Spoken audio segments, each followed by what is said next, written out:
जब 26 घंटे ज़मान पार्क में इसी केस के अंदर ऑपरेशन किया गया। दूसरी ज़्यादती तब हुई जब जुडिशल कम्प्लेक्स के अंदर इमरान खान साहब पेश हुए इसी केस के अंदर, क्योंकि सिक्योरिटी के हालात डिस्ट्रिक्ट कोर्ट के अंदर ठीक नहीं थे तो अदालत वहाँ पर लगाई गई। तो दूसरी ज़्यादती वहाँ पर हुई, उस दिन भी इसी तरह से कातलाना हमला हुआ। तीसरी ज़्यादती इस केस के अंदर हुमायूं दिलावर साहब ने की, जब खान साहब को पुलिस लाइन के अंदर अदालत लगा के और वहाँ पर उनके ऊपर फ़र्द जुर्म आयद की गई। फ़र्द जुर्म के लिए कानूनी तौर पर तरीका ये है कि फ़र्द जुर्म पढ़ कर सुनाई जाती है, उसकी मौजूदगी में, मुलज़म की मौजूदगी में लगाई जाती है, लेकिन ये प्रोसेस वहाँ पर फॉलो नहीं किया गया और ये एतराज़ भी उठाया गया, लेकिन ये रिकॉर्ड का हिस्सा नहीं बनाया गया। उसके बाद आप देख लें कि फेसबुक आईडी के हवाले से जज साहब ने खुद कबूल कर लिया कि ये आईडी मेरी है, लेकिन क्या उन्होंने आईडी के हवाले से कंप्लेन की एफआईए को? नहीं, कि मेरी आईडी जो है वो ब्लॉक हो गई है, उसके ऊपर से तस्वीरें गायब हो गई हैं, या किसी हैकर ने जो हैक कर ली है, कुछ ऐसा नहीं हुआ। 90 दिन के अंदर अंदर एफआईए अगर फेसबुक को ईमेल करती तो वो तस्वीरें रिकवर हो सकती थी, लेकिन ऐसा प्रोसेस नहीं किया गया, बल्कि हाई कोर्ट ने ये डायरेक्शन दी एफआईए को, आप उन लोगों को इन्वॉल्व करें जो फेसबुक के ऊपर या सोशल मीडिया के ऊपर हुमायूं दिलावर साहब के ख़िलाफ़ पोस्टें लगा रहे हैं। आज सुबह भी यही हुआ कि हमने जाके गुजारिश की, जो हमारे जूनियर लॉयर थे कि सीनियर कौंसल जो हैं वो वहाँ पर मसरूफ़ हैं, आज अलकादर ट्रस्ट केस और नैब तोशाखाना केस जो वहाँ पर लगा हुआ था नैब कोर्ट में, लेकिन जैसे पहले चल रहा था, छुट्टियों के अंदर एक तो ये केस चलाया जा रहा था, जज साहब पहले लिस्ट में शामिल ही नहीं थे और बाद में एक नई लिस्ट के ज़रिए 5 दिन के लिए उन्हें ड्यूटी लगाई गई, और छुट्टियों के अंदर ट्रायल जो है वो इस नौइयत के मामलात जो है वो चलते ही नहीं है, सिर्फ बेल्स वगैरह अर्जेंट नौइयत के मामलात चलते हैं।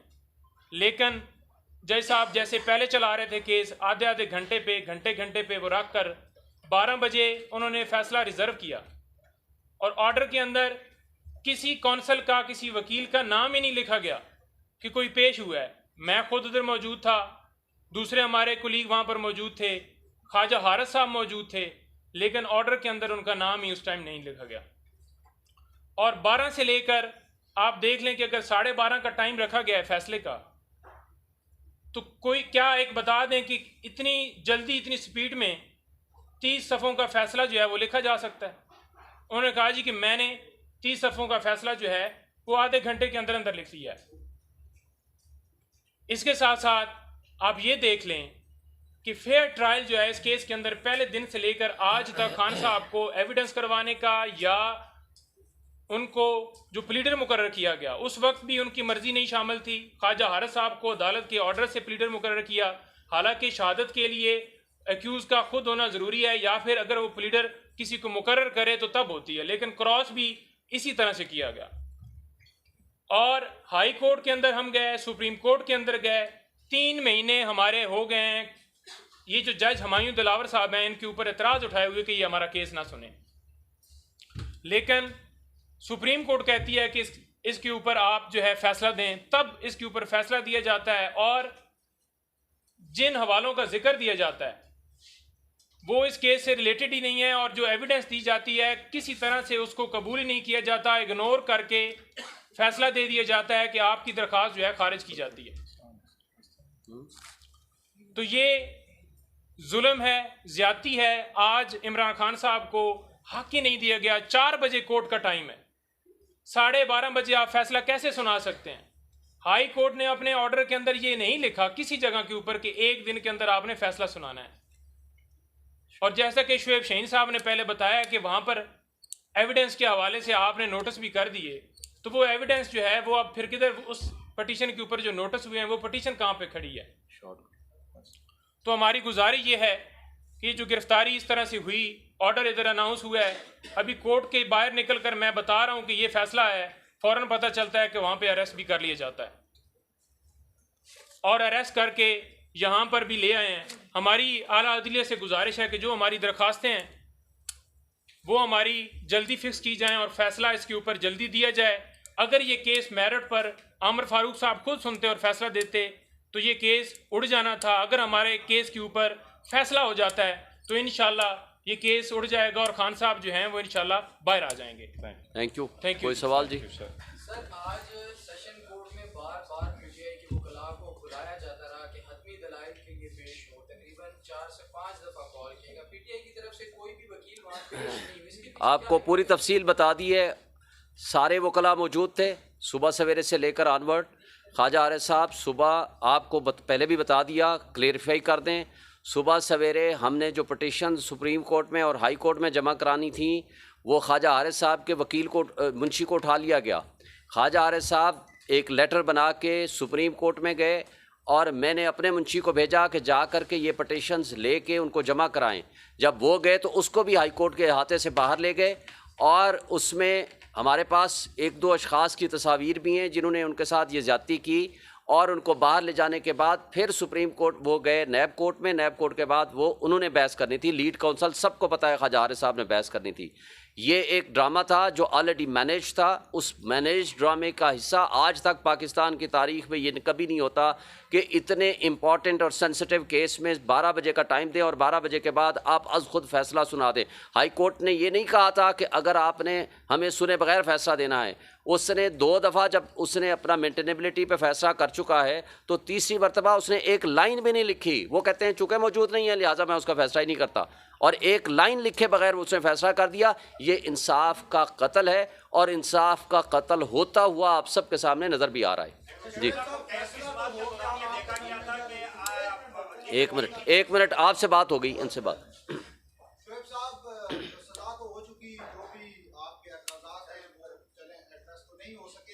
आप ये बताएं कि हाई कोर्ट में अपील जाती है तो अपील तो मेरिट पे सुनी जाएगी और इतनी जल्दी जारी बात है डिसाइड नहीं हो सकेगी।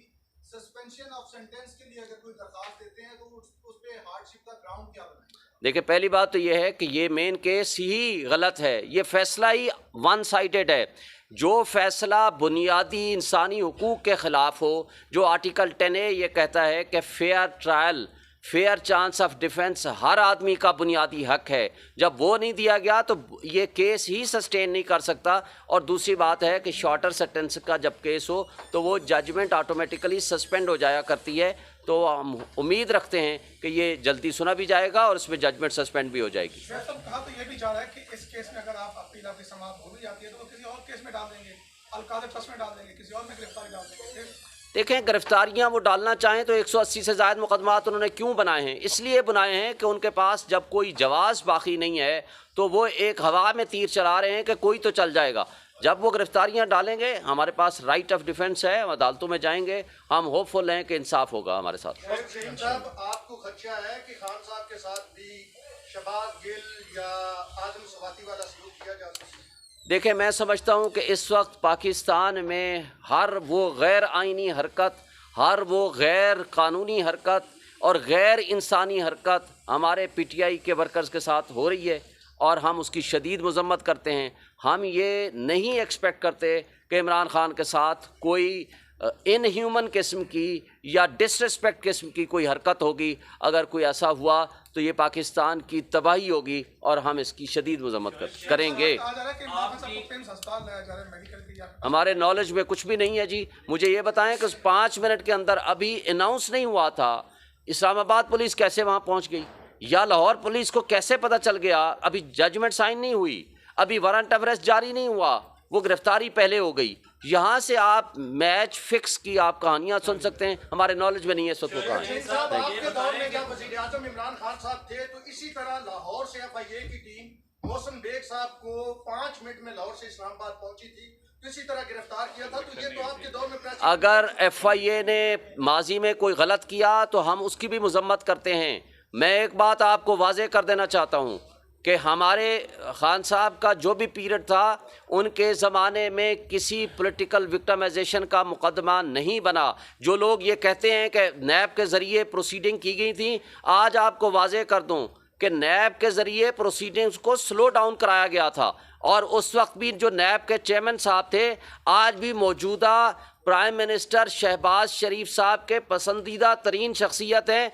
इस वक्त वो मिसिंग पर्सन कमीशन के माशाल्लाह वो चेयरमैन हैं। इसलिए मैं इस पर तफसील में जाए बगैर एक बात वाज़े कर दूं, कोई एक लीडर बता दें जिसके खिलाफ एक पाकिस्तान की तारीख में 180 से ज़ायद मुकदमात बने हुए। अपील में आप जाएंगे तो क्या अपील में जाके आप अपना जो इमरान खान साहब है जो मुलज़िम हैं या मुलज़िम डिक्लेयर हो गए उनको बेगुनाह साबित करने की कोशिश करेंगे, या वहाँ पे भी जाके इस अदालत के बारे में? बिल्कुल, वो बेगुनाह हैं, बेगुनाह साबित करेंगे और इस मुतासिब जज के ख़िलाफ़ हम कानून के मुताबिक प्रोसीड करेंगे, जिस पे इस्लामाबाद बार एसोसिएशन ऑलरेडी अपनी रेजोल्यूशन पास कर चुकी है। आप कहते हैं कि सियासी इंतकाम हमारे दौर में नहीं लिया गया।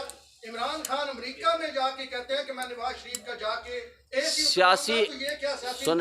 सियासी इंतकाम ये होता है जो आज हमारे साथ हो रहा है। सियासी इंतकाम होता है ये जो 180 से ज़ायद मुकदमात बनाए गए हैं।